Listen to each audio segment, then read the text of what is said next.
Hello everyone, hello students, welcome to Sony Knowledge Academy. I am your teacher, your guider Manisha Soni. Last class में हमने sowing के बारे में बात की थी। अगर आपने उसे नहीं देखा है तो आप मेरे चैनल पे जाके उसे देख सकते हैं। इस वीडियो के कमेंट सेक्शन में भी उसका लिंक दिया हुआ है, आप उसे देख सकते हैं। आज इस क्लास में हम मैन्योर और फर्टिलाइजर्स के बारे में बात करेंगे। Adding manure and fertilisers, these substances which are added to the soil in the form of nutrients for the healthy growth of plants are called manure and fertilizers. Manure और fertilisers वो substance होते हैं जिन्हें हम nutrient की form में soil में डालते हैं ताकि जो हमारे प्लांट हैं उनकी ग्रोथ अच्छी हो सके, वो हेल्दी ग्रो कर सके। स्टूडेंट्स, मैन्योर को हिंदी में खाद बोलते हैं और फर्टिलाइजर्स को हिंदी में उर्वरक बोलते हैं। अब हम एक केस लेते हैं कि मान लिया दो फील्ड है, एक फील्ड की क्रॉप हेल्दी है और दूसरे फील्ड की क्रॉप के प्लांट बहुत ही वीक है। तो ऐसा क्यों हुआ? तो चलिए स्टूडेंट्स जानते हैं ऐसा क्यों हुआ। Soil supplies mineral nutrient to the crop, these nutrients are essential for the growth of plants. Students, जो सोइल होती है, जो मिट्टी है, वो क्रॉप के लिए न्यूट्रिएंट्स प्रोवाइड करती है और ये न्यूट्रिएंट्स प्लांट्स की ग्रोथ के लिए ज़रूरी होते हैं। In certain areas farmers grow crop after crop in the same field, the field is never left uncultivated और फॉलो। कुछ एरियाज़ में फार्मर्स एक क्रॉप के बाद दूसरी क्रॉप ऐसे वो लगाते रहते हैं, वो अपने फील्ड को कभी भी अनकल्टिवेटेड नहीं छोड़ते, मीन्स उसे खाली नहीं छोड़ते, वो क्रॉप आफ्टर क्रॉप लगाते रहते हैं। तो स्टूडेंट्स, ऐसे केस में क्या होता है, चलिए देखते हैं। Continuous growing of crops make the soil poorer in certain nutrients. जब हम कंटिन्यूअली क्रॉप को ग्रो करते हैं तो सोइल में कुछ न्यूट्रिएंट्स की कमी हो जाती है।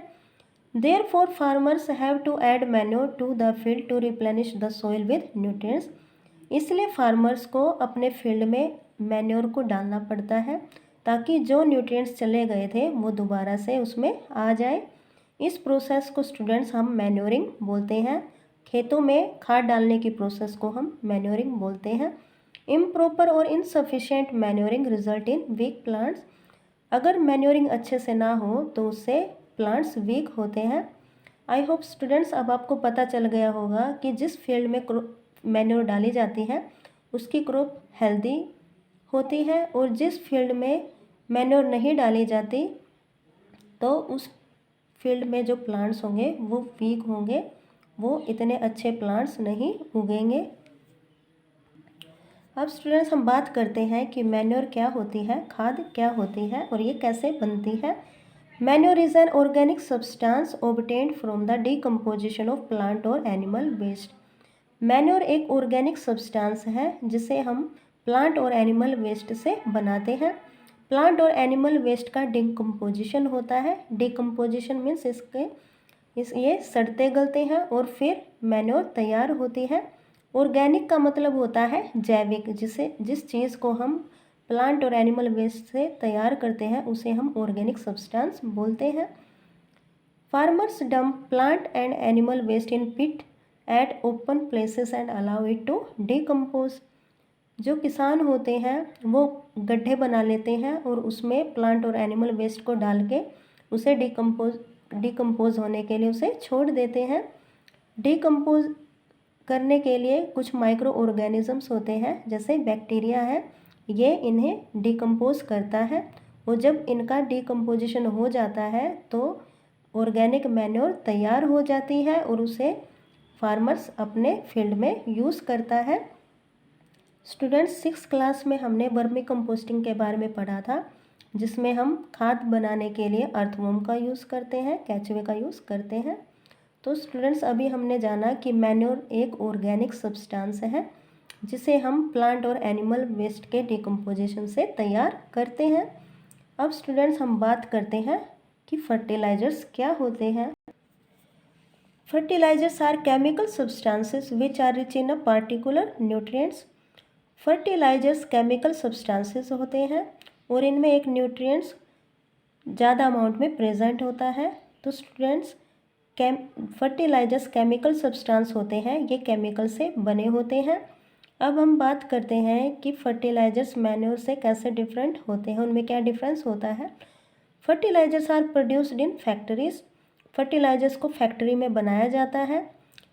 फर्टिलाइजर्स के कुछ एग्जाम्पल दिए गए हैं, जैसे urea, ammonium sulphate, super phosphate, potash, NPK. NPK stands for N for nitrogen, P for phosphorus, K for potassium.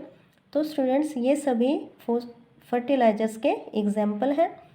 अब स्टूडेंट्स हम बात करते हैं कि जब हम फर्टिलाइजर्स को यूज़ करते हैं फील्ड में तो उससे हमें क्या फ़ायदा होता है। The use of fertilisers has help farmer to get better yield of crops such as wheat, paddy and maize. जब हम अपने फील्ड में जैसे व्हीट, पैडी एंड मेज के फील्ड में फर्टिलाइजर्स का यूज़ करते हैं तो इससे हमें बेटर यील्ड मिलती है, बहुत ज़्यादा उपज मिलती है।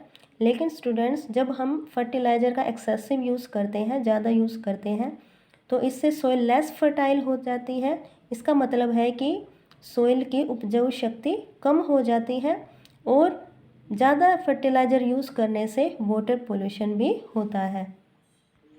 तो स्टूडेंट्स अभी हमने जाना कि जब हम फर्टिलाइजर्स का ज़्यादा यूज़ करते हैं तो इससे सोइल लेस फर्टाइल हो जाती है और वाटर पोल्यूशन भी होता है। तो ऐसा ना हो इसके लिए हम क्या कर सकते हैं, तो हम देखते हैं कि इसके लिए हम क्या कर सकते हैं। In order to maintain the fertility of the soil we have to substitute fertilisers by organic manure और लीव द फील्ड अनकल्टिवेटेड और fallow in between two crops. पहला काम हम ये कर सकते हैं स्टूडेंट्स कि हम फर्टिलाइज़र की जगह ऑर्गेनिक मैन्योर का यूज़ करें, खाद का यूज़ करें। और जब भी हम क्रॉप उगाते हैं तो 2 क्रॉप्स उगाने के बीच में हमें फील्ड को अनकल्टिवेटेड छोड़ देना चाहिए, हमें उसे खाली छोड़ देना चाहिए। जो थर्ड मेथड है स्टूडेंट्स, हम क्रॉप रोटेशन को यूज़ कर सकते हैं। क्रॉप रोटेशन क्या होता है, growing different crops alternately.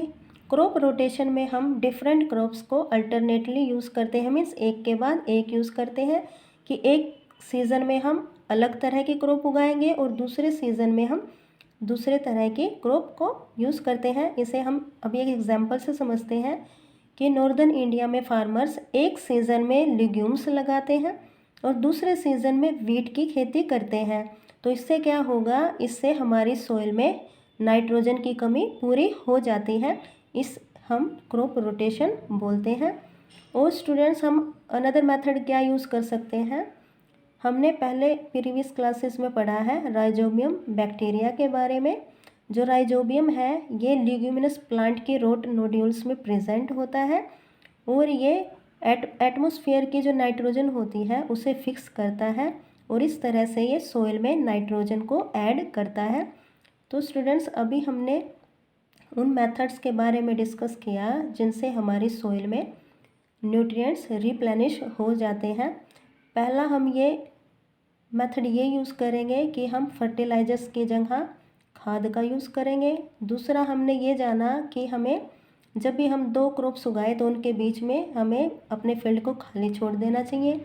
Third method हमने क्रॉप रोटेशन के बारे में जाना और फोर्थ मेथड में हमने जाना कि हमें लिग्यूमिनस प्लांट उगाने चाहिए और जो राइजोबियम है ये लिग्यूमिनस प्लांट के रूट नोड्यूल में प्रेजेंट होता है और सोइल में नाइट्रोजन को ऐड करता है।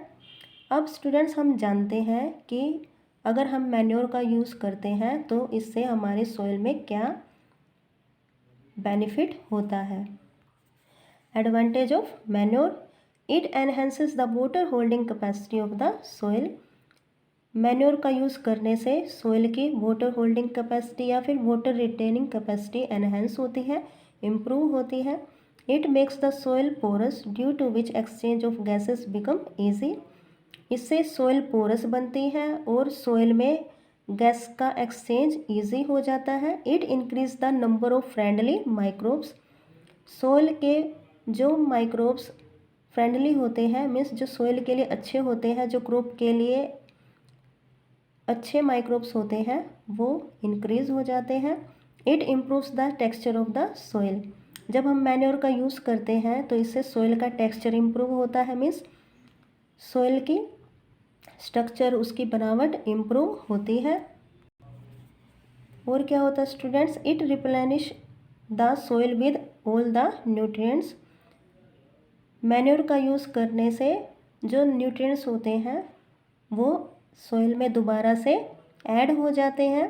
तो अभी हमने मैन्योर के इम्पोर्टेंस के बारे में देखा, ये जाना कि मैन्योर यूज़ करने के क्या बेनिफिट्स होते हैं, उसके एडवांटेज क्या होती हैं।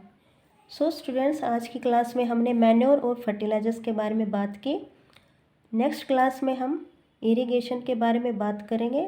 आप इस वीडियो को लाइक करें, शेयर करें, और अगर आप इस चैनल पे नए हैं तो इस चैनल को सब्सक्राइब करें और बेल आइकन को भी प्रेस करें, ताकि जब भी इस चैनल पे नई वीडियो अपलोड हो तो उसकी नोटिफिकेशन आपको मिल जाए।